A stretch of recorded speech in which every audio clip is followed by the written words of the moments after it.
di Kereta Api Sangkara, kereta khusus wisata dengan rute ke Resort Sangkara.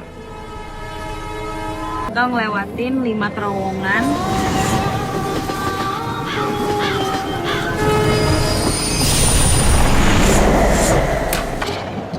Gerbong 5 hilang, orang-orang di gerbong sana. Assalamualaikum Sobat Movel, gimana kabarnya?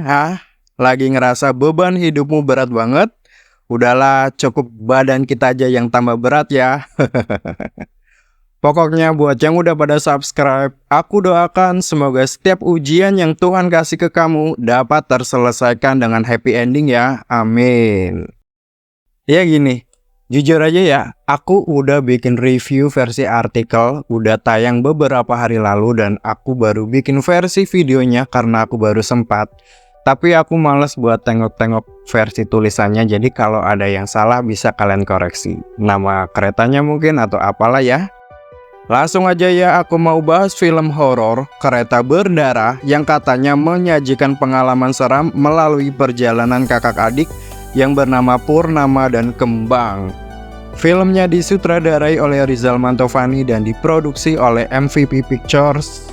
Sementara itu filmnya dibintangi oleh Hana Malasan sebagai Purnama, Zara Leola sebagai Kembang, Agnes Naomi sebagai Marta, Putri Ayudhya sebagai Ramla, Fadly Faisal sebagai Tekun, dan masih banyak lagi.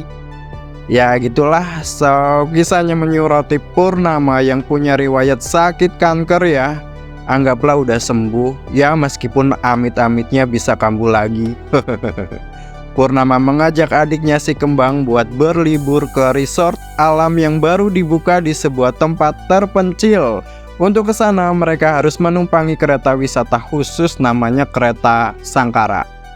Namun apa yang seharusnya menjadi perjalanan yang menggembirakan malah menjadi ketegangan dan pengalaman mistis ketika peristiwa misterius mulai menghantui penumpang kereta api.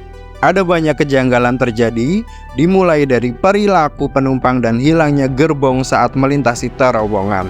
Momen aneh dan menegangkan itu menciptakan kengerian yang mencekam.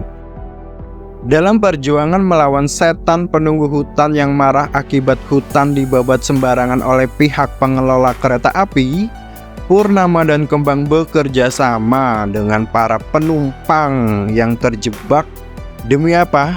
Demi menyelamatkan diri dari upaya penumbalan yang dilakukan oleh penunggu hutan. Purnama dan Kembang mau gak mau harus memecahkan teka-teki dan menghadapi sosok makhluk yang mengerikan. Dan setiap detik perjalanan mereka rupanya lebih dalam menuju akhir hidup yang sadis. Aspek yang kusuka dalam film Kereta Berdarah adalah spesial efeknya.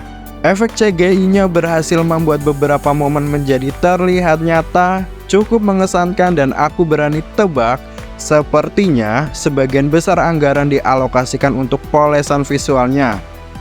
Penampakan setan berbentuk menyerupai gabungan sosok perempuan yang digabungkan dengan akar-akar gitu ya. Pokoknya terlihat ngeri dan meyakinkan banget. Tata riasnya yang diaplikasikan juga cukup oke. Dan mungkin efek praktikalnya yang terlihat nyata itu bikin takjub. Selain itu aku juga suka dengan twist akhir yang disajikan, yang mana ketika setiap karakter tewas dan berubah menjadi pohon sebagai tumbal dari pembabatan hutan untuk sang penunggu hutan, itu visualisasinya keren banget yakin. Sorry ya kalau aku spoiler ini. Sayangnya film Kereta Berdarah dibuka dengan intensitas yang terlalu biasa alias boring, sehingga membuat perjalanan menit-menit awalnya terasa datar. Meskipun demikian, pesan terkait kelestarian lingkungan dalam filmnya itu sebenarnya cukup tersampaikan dengan jelas melalui penceritaan pembabatan lahan untuk jalur kereta api itu. Namun tetap aja ya, film terkesan gagal mengembangkan materi yang udah bagus secara maksimal. Ditambah dengan set waktu yang enggak konsisten. Ya lucu banget sih, ada penggunaan uang zaman dulu tapi para karakternya pakai gadget modern semacam iPhone. Mungkin aku yang salah atau gimana ya, tapi aku ngerasa gadget yang mereka pakai kayaknya terlalu modern. Ini benar-benar menciptakan ketidakselarasan pada lingkup dunia yang diciptakan dalam filmnya. Konfliknya juga bertele-tele dan beberapa adegan yang enggak masuk akal dari staf petugas kereta api membuat film ini kehilangan daya tarik. Agak kehilangan daya tarik. Rasanya aku ingin nyubit karakter masinis yang enggak percaya pada adanya gerbong yang hilang ya. Ya kali suara dentuman dan getaran dan keanehan yang terjadi enggak dirasakan olehnya. Walaupun dia enggak ngerasa gitu ya, minimal tengoklah dulu gerbongnya yang dikatakan hilang itu. Belum apa-apa kok enggak percaya. Karakter-karakter dalam film juga cenderung menjadi terlalu stereotip dengan hubungan di antara mereka yang terasa satset. Ini menciptakan tantangan bagiku untuk merasakan kedalaman emosional dan kepedulian terhadap karakter-karakter yang lagi main. Susah rasanya ya.